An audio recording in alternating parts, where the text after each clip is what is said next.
Overwatch's new competitive mode went live on PC on June 30th and is coming to consoles this week. Starting at level 25, players become eligible to select the new competitive mode from the play menu. After 10 placement matches, you obtain your initial skill ranking on a scale from 1 to 100, with points being added or subtracted after this, based on match performance and the skill level of other players in the match. This competitive mode will be broken up into seasons lasting 2.5 months with a 2-week break before the next season starts. At the end of each season, players will be awarded a special spray and a player icon, as well as competitive points based on their ranking at the end of the season.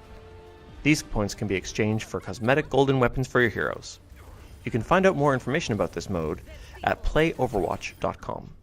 An Australian man has been given a 2.5-year prison sentence for hacking into the League of Legends system in 2011, but 23-year-old Shane Stephen Duffy has already been released on parole by a court in Brisbane. Duffy had pleaded guilty on 9 charges including fraud and hacking. According to officials, the initial hack happened in 2011 when usernames and passwords of millions of League of Legends players were hacked. Duffy has not been charged with the hacking itself, but officials say hacked data was found on his computer in 2013, and between that year and 2014, he had sold access to some of the players' accounts, making him more than 30,000 Australian dollars.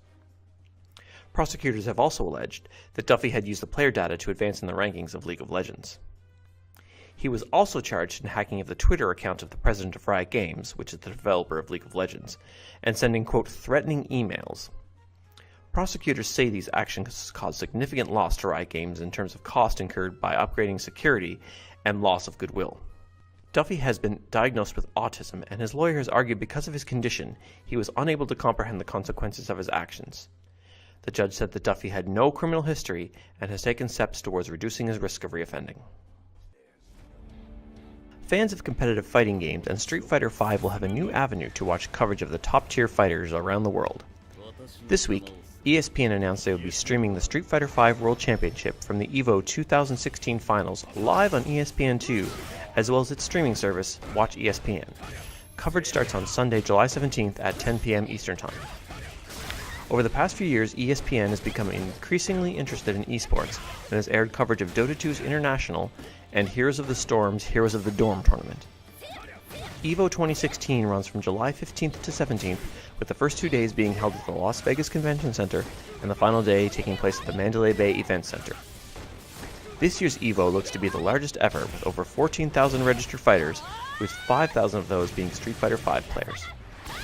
Turning to Counter-Strike, just as the game's top players began converging in Germany for the 2016 ESL One Cologne tournament, ESL has announced 2 of the teams that will participate in the Esl One New York tournament in October.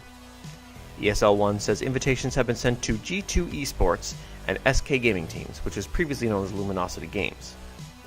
These 2 teams are considered among the top teams in the Counter-Strike Global Offensive world. Both teams are also participating in the Cologne tournament, which runs from July 8th to July 10th. ESL One New York will be held in October, from the 1st to the 2nd at the Barclays Center in Brooklyn. It will feature 8 of the world's top Counter-Strike Global Offensive teams, vying for the $250,000 prize pool. The format and the other 6 teams to attend the tournament are expected to be announced soon.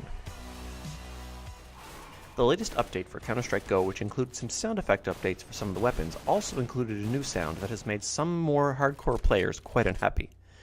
The new sound, which is a ratcheting sound, signaling the current magazine is almost empty, could be used to determine if a player is almost out of ammo, and it is advantageous to engage that player in a firefight.